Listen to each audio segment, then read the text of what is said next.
Mitchell Karp and Lou were friends from the 70s when they joined Jim Saslow and 3 other gay men to form a gay men's discussion group. Mitchell is now a diversity consultant and executive coach.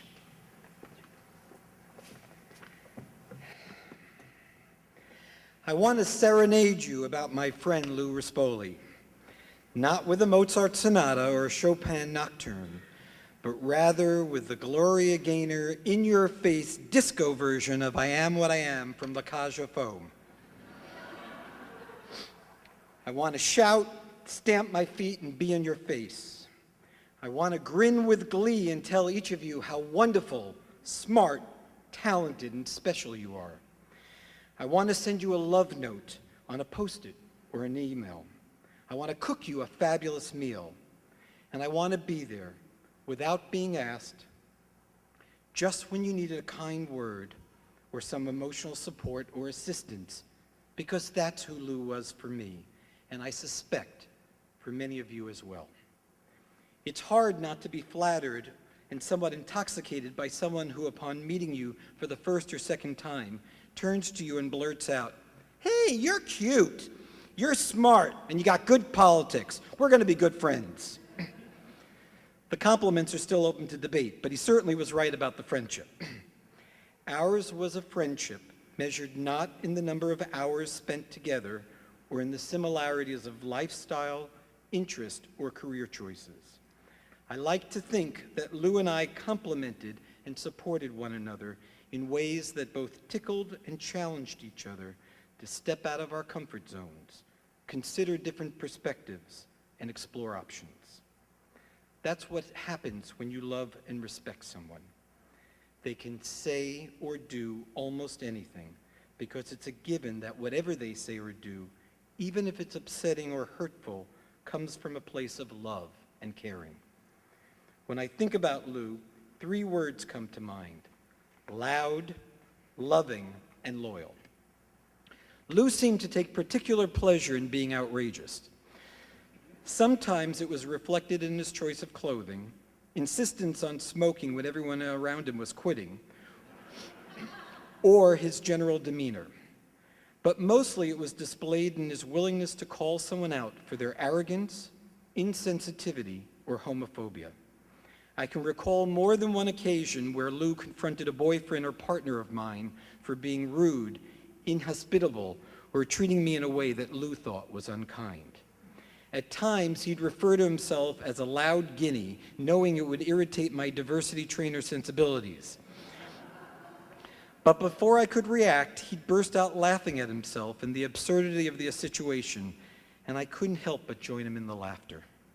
I often thought of this as Lou's gay liberation laughter.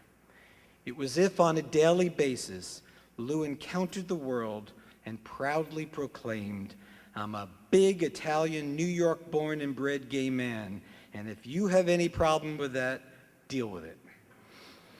Lou often lived without apology. He truly was his own creation, and sometimes this became a problem. At work, he sometimes got feedback that he could come across as pig-headed, stubborn, and reluctant to ever say "I'm sorry."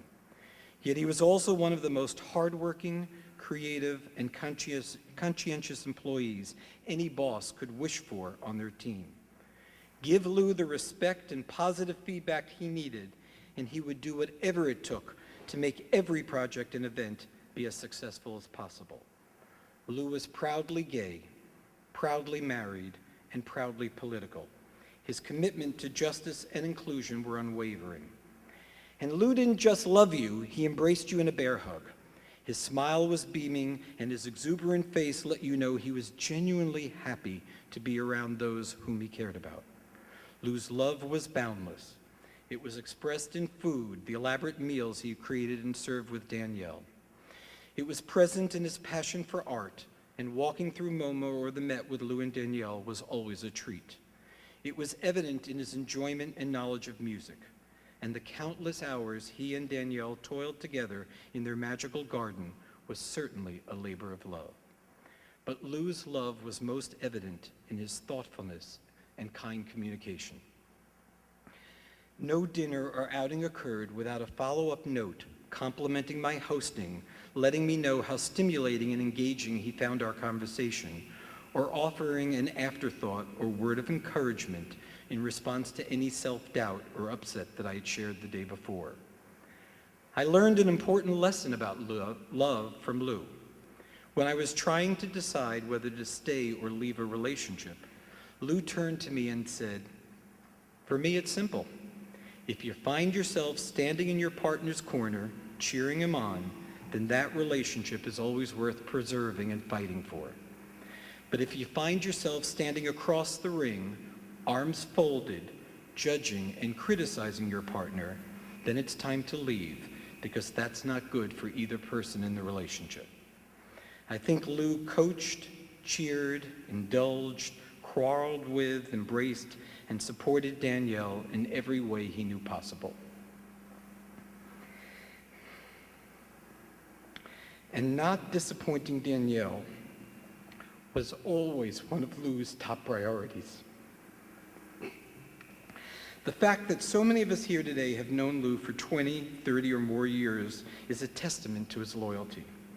Lou and Danielle always showed up early, often unasked, and ready to help in whatever way was needed. No task was beneath him. When he worked on a campaign or helped me plan a party, he would say, "Just tell me whatever you need, and I'll do it." When Danielle developed a spine infection, Lou chauffeured Danielle and attended to his every need while in and out of the hospital. When asked, Lou simply said, "Helping Danielle is my priority today." Don't get me wrong, if angered or hurt, Lou could, and too often did, sever the relationship in a heartbeat. So his loyalty was neither absolute nor blind. But every day I knew I could reach out to Lou for a talk, a get-together, a supportive ear, and a reassuring pep talk. I like to think the loyalty and love went both ways. I've had a lot of loss in my life of late, but Lou's murder continues to haunt me and has left a huge hole. We were buddies, friends, and colleagues. I loved Lou dearly and will miss him.